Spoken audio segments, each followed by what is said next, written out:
पिंपरी चिंचवड महानगरपालिका निवडणूक राज्यात गाजली। कारण होतं उपमुख्यमंत्री अजित पवार आणि भाजपचे भोसरीचे आमदार महेश लांडगे यांच्यातला संघर्ष, जो की इरीला पेटला होता।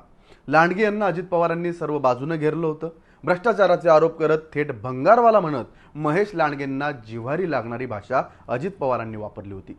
एखाद्याचा करेक्ट कार्यक्रम करायचा असेल तर अजित पवार हे थेट त्या नेत्याला घेरतात, परंतु अजितदादांचे हेच मनसुबे भोसरीच्या कसलेला पहिलवान महेशदादा लांडगेंनी उधळून लावलाय।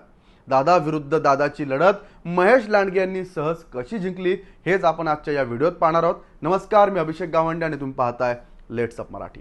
एकमेकांना थेट आव्हान देणारी भाषा, मी त्याला नगरसेवक केलं, काहींच्या बाबतीत माझं मीठ आणली निघालं, मला पश्चाताप होतोय, ज्या पद्धतीने इथं भ्रष्टाचार होतोय, नगरसेवक व्हायच्या आधी काय करत होता, भंगाराच्या गाड्या इकडून तिकडे पोचवायचा, भारंदाज डाव टाकून फेकून नाही दिला तर पवारांची औलाद सांगणार नाही, असं थेट आव्हान अजित पवारांनी महेश लांडगेंना दिलं होतं। त्यानंतर महेश लांडगेंनी अजितदादांविरुद्ध दंड ठोठावले।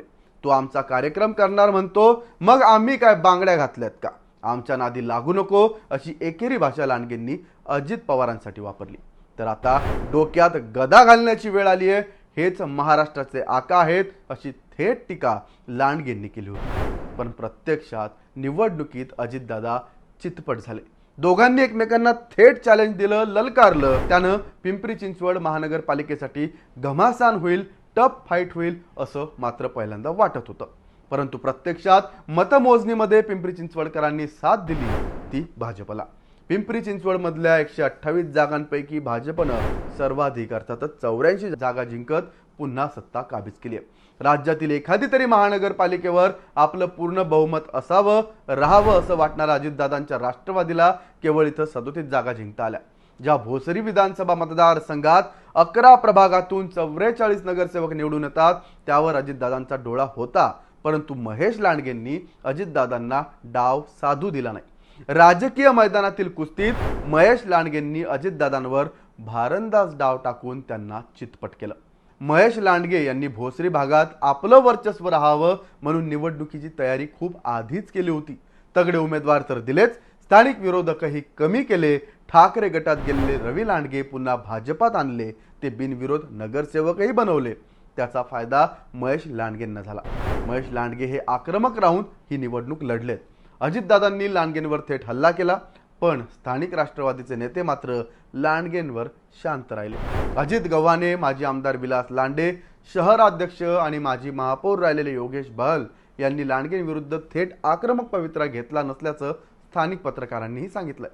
विकासाचा मुद्दा आणि हिंदुत्व, महेश लांडगेंना अजितदादांनी घेरल्यानंतर भाजपचे नेतेही लांडगेंच्या मदतीला आले। मुख्यमंत्री देवेंद्र फडणवीस, प्रदेशाध्यक्ष रवींद्र चव्हाण यांनीही सभा घेतल्या।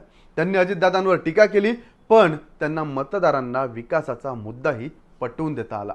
त्याचबरोबर हिंदुत्वाच्या मुद्द्यामुळे महेश लांडगेंना यश मिळालं। भाजपचं बळ आणि अनेक स्थानिक नेते पक्षात आल्यानं इथली सत्ता मिळवण्यासाठी भाजपनं खूप तयारी केली होती।